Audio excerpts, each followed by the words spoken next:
Hi, everyone. Welcome to our Positive Planet webinar. This episode is on risk to reward, turning supply chain challenges into opportunities. I'm PK Whalen, and I'm joined by my colleague, Bryony Salter. We'll have a moment to say a little bit more about us in a minute, but before we dive in, we want to just do a bit of housekeeping.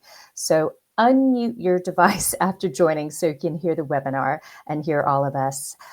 We'll have a Q&A session at the end of the webinar today, but feel free to drop your questions in the comments in the section. We might be able to answer some of them live while it's happening, but we might wait till the end. We'll let you know this session is being recorded, so you'll have an opportunity if you have to leave on time, or if you have to leave slightly early, you can see it on our YouTube page. And just a reminder to always be respectful to everyone involved today. We'll go moving forward into, many of you might be some of our clients, but if you're new to us, we are Positive Planet, and we are a 360 sustainability partner. We can provide end-to-end solutions for your organization. That includes everything from your carbon reduction strategies, net zero strategies, to LCAs, life cycle assessments, if you don't know what that is, to product carbon footprints, but also ESG reporting. We can absolutely support you with things like certifications, SBTIs, B Corp, EcoVadis, and we also have a full-time training team as well. Today, we're joined by my colleague, Bryony Salter. I'm PK Whalen. I am part of the Positive Planet full-time training team. And Bryony is the head of our sustainability department. And at this point, I'm going to hand over to my colleague, Bryony. Thanks, PK. Yes, lovely to be on today's webinar. As PK said, I'm the head of sustainability, so leading the team of consultants and project managers that we have here at Positive Planet. So today I'll be running through more of the sort of delivery side of supply chain, how you can go ahead and turn risks in your supply chain into opportunities. And PK's got some really fantastic examples through her training of businesses that have done some of this as well. So let's start with a big question. What's your biggest supply chain challenge at the moment? And if you can drop a comment into the chat, that would be really useful. We'll have a look at those as we go. So some key stats to start us with.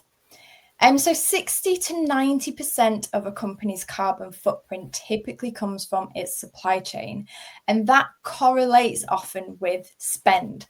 So there's potentially a huge financial risk too, or an opportunity if you focus your time and energy into making your supply chain more resilient. 50% of global emissions come from 8 industry supply chains. Those are food, construction, fashion, electronics, automotive, and freight. And we do have, I think, all of, if not most of those industries on the call today. So it's really key that you understand those risks in your supply chain and the emissions that come with that as well. 19% of companies have full visibility into their supply chain sustainability, which means that 80% or more of businesses have a huge blind spot, which is opening themselves up to substantial risk, which we're obviously going to discuss in further today. So supply chain risks, what are what's the current reality of supply chain? As we all know, we're increasingly globally interconnected, and our supply chains have become extremely complex and dispersed across the world, making visibility and minimizing risk quite difficult. However, with that risk also comes choice, innovation, learning like we've never really had before. But with all of those options available to you as an organization, it's vital you have a really clear way to make sustainable supply chain choices based on very clear risks and opportunities. So in terms of what's been changing across the risk landscape, these are sort of 5 key things that we've picked out, but there will be more. Tightening regulations being a big one. Now, these are often quite specific to sectors, so you might recognize some of those for your particular sector, but it's a bit of an alphabet soup in the sustainability world in particular. So it can be quite complicated, complex to get your head around and keep up with the trends and what's happening down the line. So you've got the tightening regulations and the risks around those. Commercial drivers, so it might be your clients, investors maybe, demanding to understand more about your supply chain. It might be your scope 3 emissions or ethical things going on in your supply chain. Insurance and finance providers often base some of their decision making on supply chain risks, and the costs involved in supply chain risks as well. Social and ethical expectations, so labour standards, human rights, diversity in supply chains are all being really questioned now. Community and community impact and social value, which is another metric often alongside emissions, particularly for public sector. And then brand integrity, reputational risks, and changing consumer demands. We see a lot of that, particularly in the younger generations now. Are expectations to be really quite transparent around your social and ethical side of business. Climate disruptions. So that might be extreme weather. We're seeing more heat waves, wildfires, flooding, drought, storms. All of those things can impact your supply chain. And cause resource scarcity, biodiversity loss, disrupted logistic routes, all sorts of things that can come from that. And then geopolitical and global events. So that might be conflicts, energy shocks, trade barriers, all sorts of things that might come along with that. Pandemics obviously being a big, more recent one. And how these might show up in your business. So I'll just cover off a few of these, but you'll have the slides at the end to sort of run through if you want to look at anything in more detail. But on the tightening regulations, for example, by 2027, all NHS suppliers are going to have to disclose their full carbon footprint. So that is their global carbon footprint, not just UK-based. And everything in their scope 3 emissions as well, and have strong net zero plans in place. So we're supporting all of our NHS clients with that at the moment, but it is quite a sort of big ask for organisations and can pose quite a risk if you don't have those in place. As well as the NHS, there are other large suppliers like supermarkets, Tesco, Unilever, all sorts requesting information about sustainability and ethical side of things as well across your supply chain. In geopolitical events, we have seen in 2022-23, due to war and political instability, up to 400% increases in electricity costs, which, as we know, cause huge disruption to businesses and suddenly increase costs almost overnight. And I know, PK, I think you have a good few examples here from some of the businesses that you've trained as well. Yeah, we've worked with over 600 businesses from the Far East to North America in terms of either Bryony's team or our team or combination. And some things that we see consistently across the board impacting organizations across the globe. So a big element is under that commercial driver, we're looking at insurance premiums increasing significantly due to global weather-related impacts from extreme and increased flooding, but also from extreme fire as well, depending on where you are around the globe. So if you have a fixed asset, such as a building, a manufacturing or plant, a warehouse, we're seeing insurance companies starting to jack up those premiums on that because it is costing them more as more weather-related damage happens. Additionally, they might still insure your fleet, but some of them are actually pulling out of the insurance of those fixed assets that are buildings. So it's worth sort of doing that climate risk assessment model going, I would always look 75 to 100 years ahead of the climate risk assessment model before you invest in another fixed asset such as a building. And there's a shrinkage of suppliers as well. In terms of that social and ethical expectations, I mean, all generations really find this to be more and more critically important, but it is a big area of what people in the millennials are looking for, but also Gen Z. And I mean, for millennials, that's your late 20s to your mid 40s. Those are people that are in the workforce now. and are going to be in the workforce for a minimum of 20 years and potentially 40 years. When we're looking at Gen Z, that's even younger, that's about 13 to 28-year-olds. So some of them are already in the workforce, but they are going to potentially be in the workforce at that younger end for about the next 30 to 40 years. So ethical, transparency, and authenticity are incredibly important to them. So another reason that you want to start building in these risks into your organization.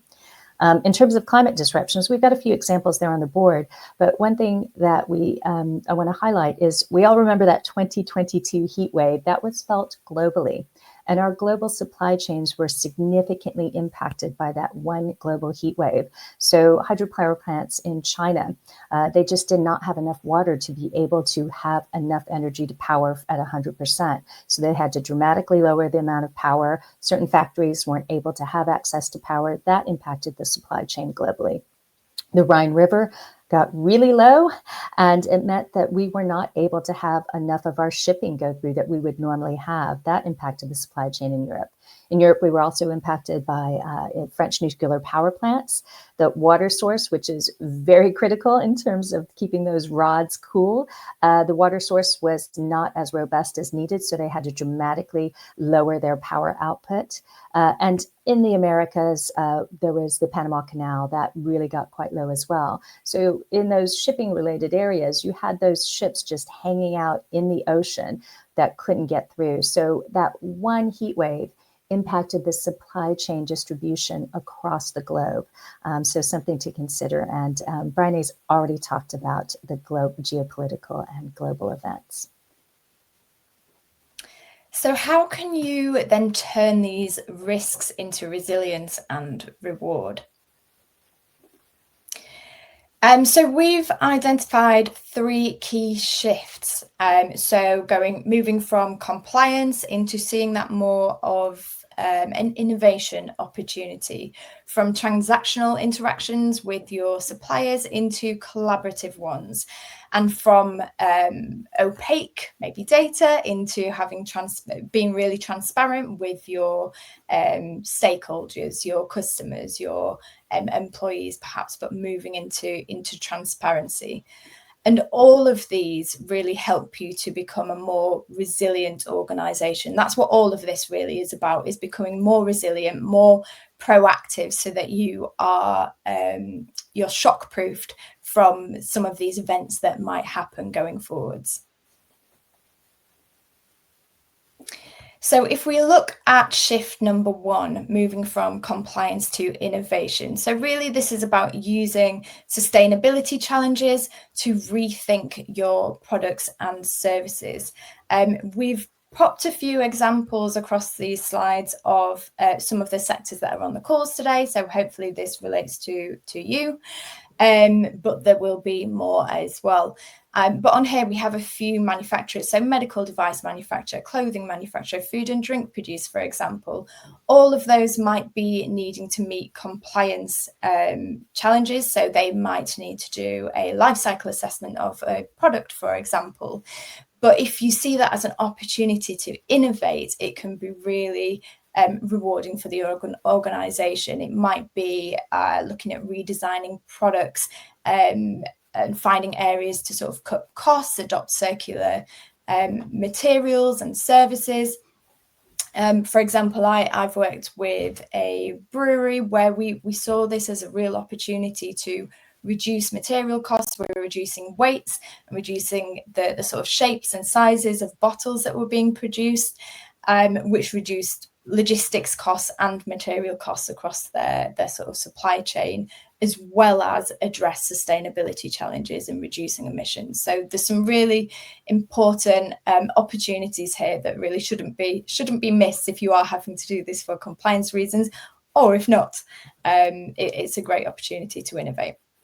If I could jump in for a moment here, we've also found that it is with sometimes that compliance or that regulation forces people and organizations to think differently, but then you have those great outcomes, and it is about that risk to opportunity. So we've had medical manufacturing companies be able to better understand their waste.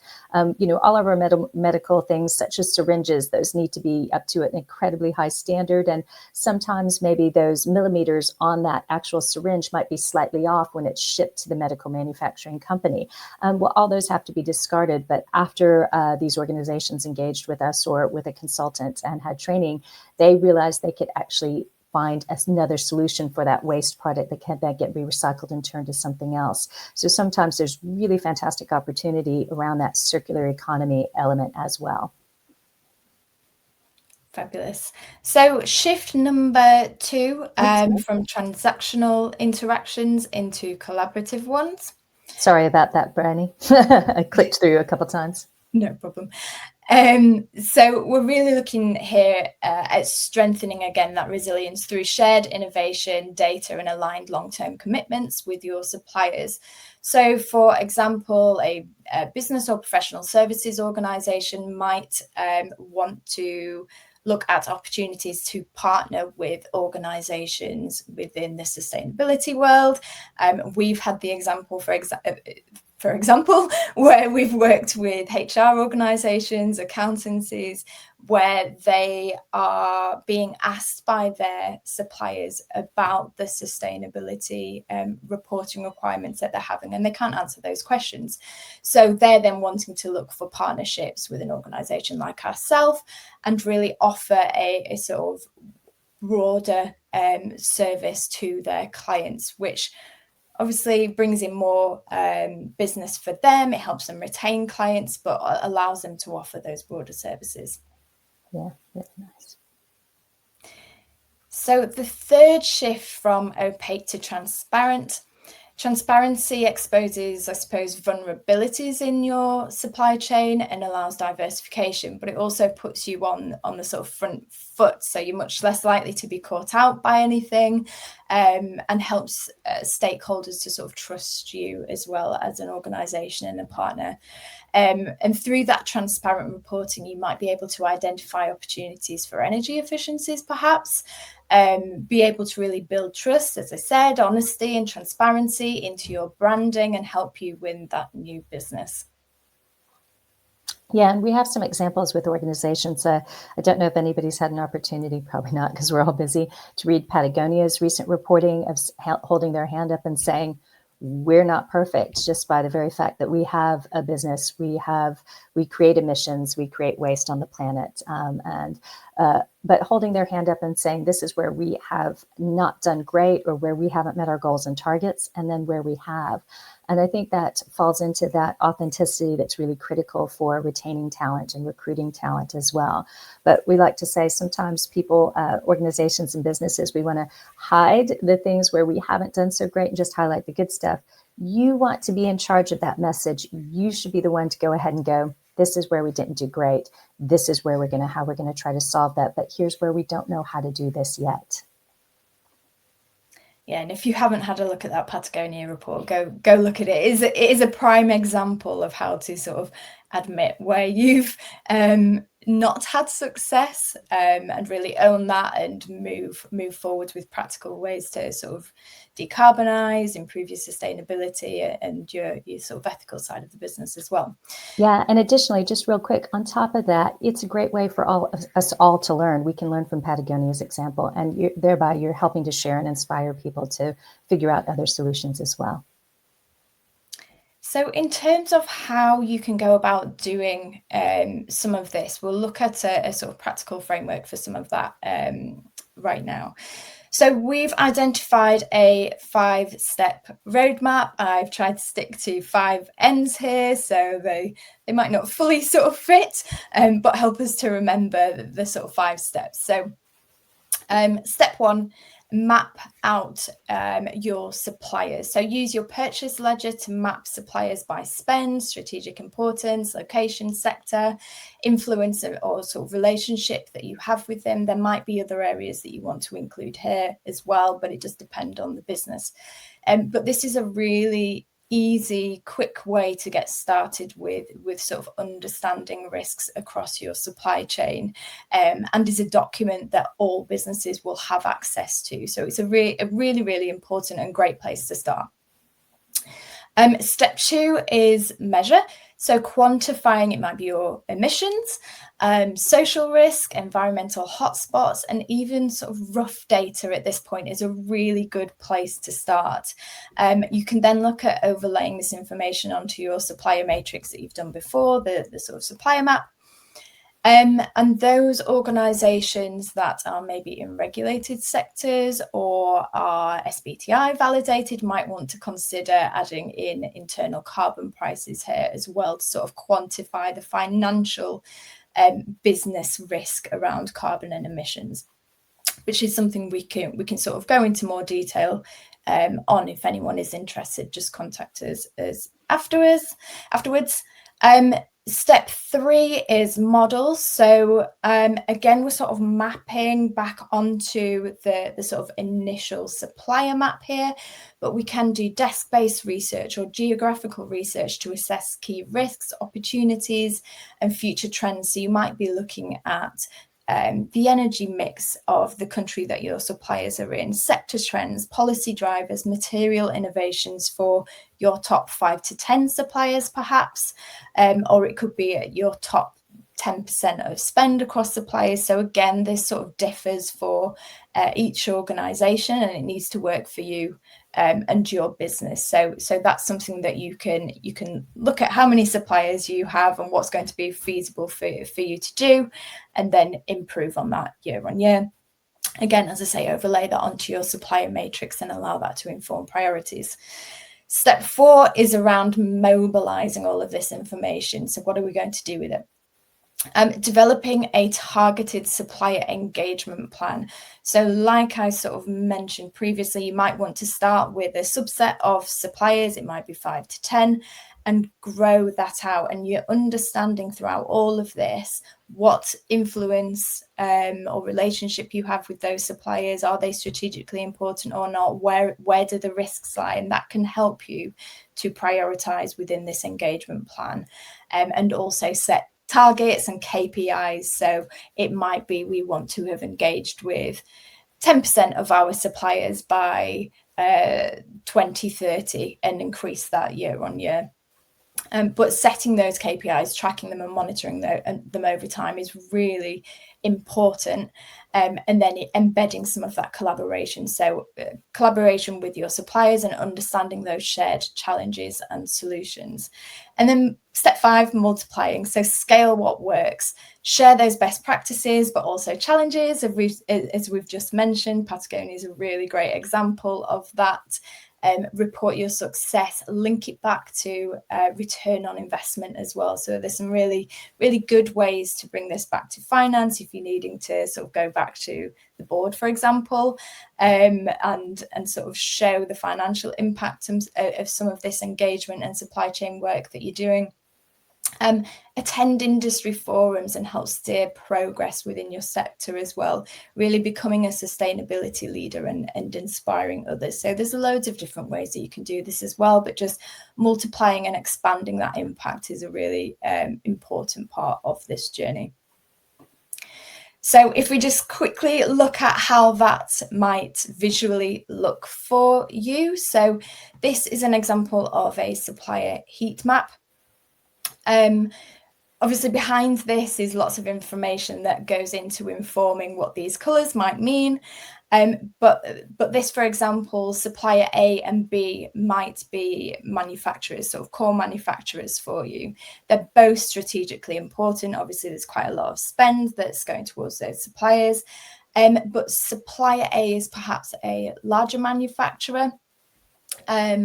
Whereas supplier B, you're one of their main customers, so you have a sort of stronger relationship or influence with them. You can sort of ask them to tweak some of what they do more so than you can with supplier A. Supplier A might be based in Germany, for example, and you have sort of minimal concerns around their location. They might not be in a flood risk zone. Supplier B might be based in China, where you've got some more concerns around, it might be tariffs, the sort of political landscape, logistics, bringing in supplies from the sort of east. The sector, they're obviously very similar. They're both manufacturers. Emissions, it might be that supplier A, they use renewables and supplier B don't. So you're showing here that emissions are much higher for supplier B. And then again, for social environmental, the social side of things, supplier B are not quite as transparent as your A manufacturer. So you maybe have some concerns there. And you can sort of work down all of your suppliers to understand and visually understand what some of those risks are and help you to map and prioritize where you need to be focusing your efforts. So it's a really nice visual to bring all of that work that you've done in the supply chain and sort of understanding what that looks like back into a core visual that will help you to communicate this with your own stakeholders, your own teams, and sort of move forwards.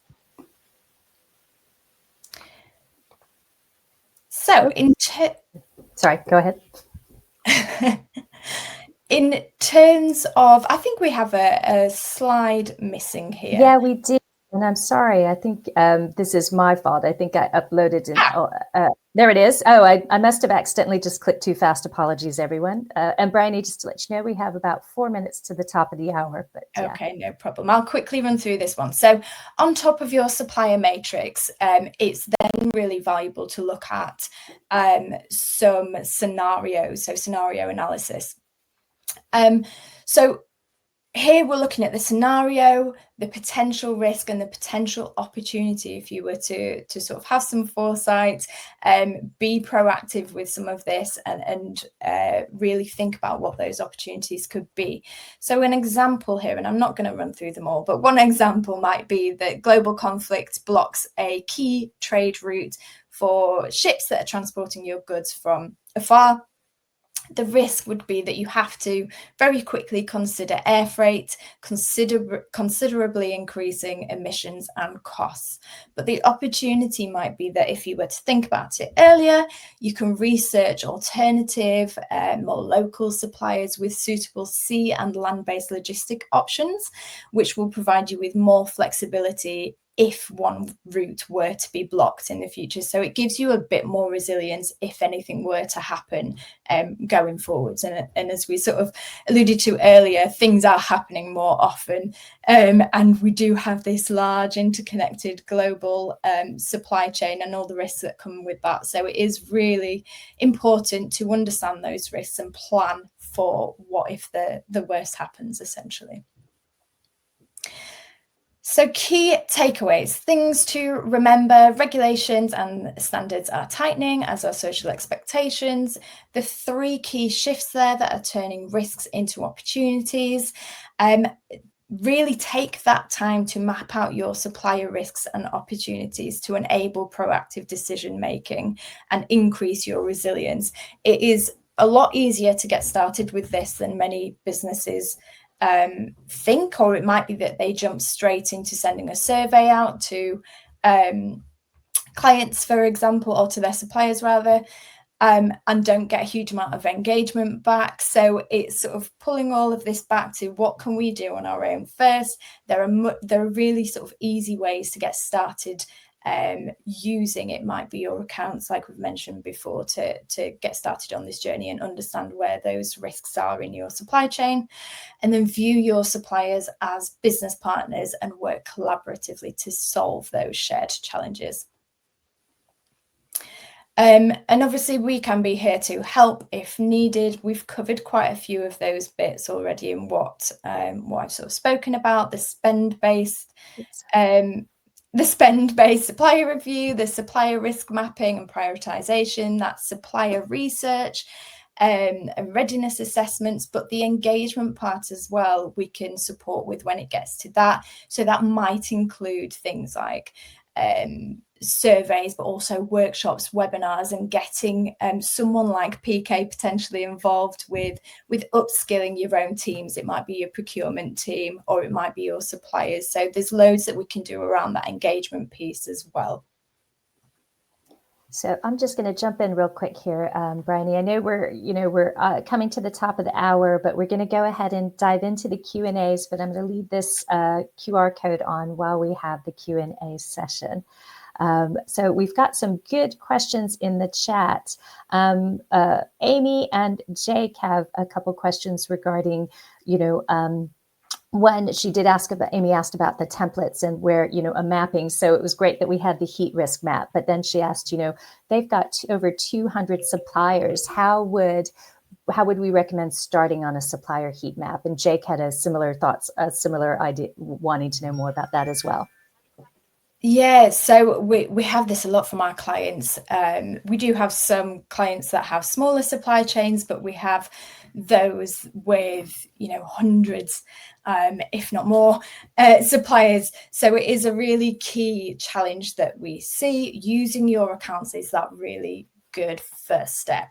That you've got that information already, so it's there to hand, and can help you start on that journey. So that might be understanding your spend, converting that into sort of estimated emissions, and then prioritizing from there. So you might be adding in that sort of relationship that you have with them.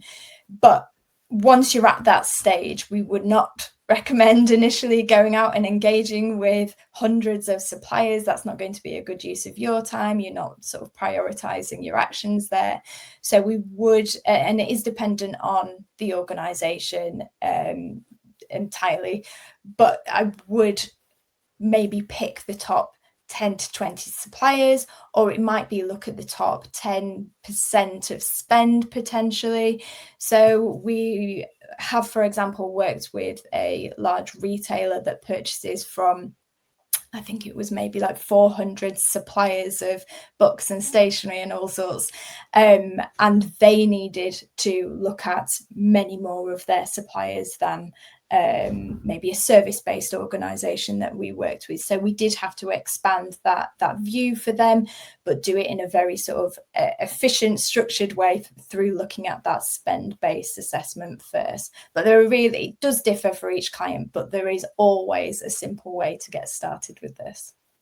Yeah, we also, thank you for that, Bryony. We also have another great question from Rachel Blackwell, who's with oh, great. Our team behind the scenes is with me as well. She works for an archaeological company that has a large, their suppliers are mostly service-based service providers. What are some good examples where they could take that risk to opportunity be applied there? Yeah, so I think the sort of way that we'd go about it is very much the same. So mapping it, and we have done this with quite a few of our clients that are service providers, is mapping out your supply chain by spend, understanding your relationship with each one of them and your sort of emissions, the social side of things, the ethical side of things. So mapping it out in very much the same way, but then the engagement side of things might look different. So it might be that actually you don't have as much influence in some of these areas. It might be that you're a tech provider and you're working with Amazon Web Services, for example, or using something like HubSpot, and you don't have really any influence over those larger organizations. So you'd be looking there are a few things that you could do, look at alternatives, but that might not be a sort of option for you as an organization, is to switch from such a large provider. They might be dominant in the sector, or look at what they're already doing. So that is doing that desk-based research that we sort of understood before, or went through before, to understand what do they already have available. Larger organizations do tend to have information like that available online. So doing that desk-based research to understand what's already there, where are they going, do they have net zero plans in place, do they have a really transparent supply chain already that we can start to map out. But it is a little bit more difficult for service providers compared to physical products. There's sort of less to go at potentially, but there is still always sort of value in mapping out your supply chain and understanding where the risks lie, even if you find that there's not a huge amount of risk in your supply chain. I'm just clicking through a few more slides to get to our, just as a reminder, there are a few more questions in the chat. I'm not sure if we have time to get to those today, but I would say check in with, go ahead, just have a free chat with Bryony or the team to learn about how we could potentially help you. I would also, think about, the one supply chain challenge you could turn into an opportunity in 2026. We've talked about a lot of things here, but sometimes it's just about going, okay, there's all the noise. Where is that one opportunity? And as Bryony said, it's really highlighting your focus and your energies and your time. We'd like to remind everyone that our next episode 3 in our next series is investment ready ESGs. So go ahead and sign up for that. That's December 3rd, also from 12:30 to 1. But it's a great opportunity to learn more. And again, you'll get this recording. It'll be on our YouTube channel, and you'll get the slides if you signed up for it. I want to say thank you for joining. Bryony, do you have any last comments? Only just a comment on what I've seen come up in the chat around obtaining EPDs and EVs for transport. All of those things we can absolutely do through the sort of mapping of supplier risk and understanding where those priorities can be taken and the sort of return on investment with some of those decision making elements as well. So absolutely come talk to us, and thank you very much for all the questions. Sorry we've not been able to get to them all, but do engage with us and we'll support as much as we can with all of that. Yeah, and check out all the amazing stuff we have on LinkedIn as well. We have lots of great free stuff to help.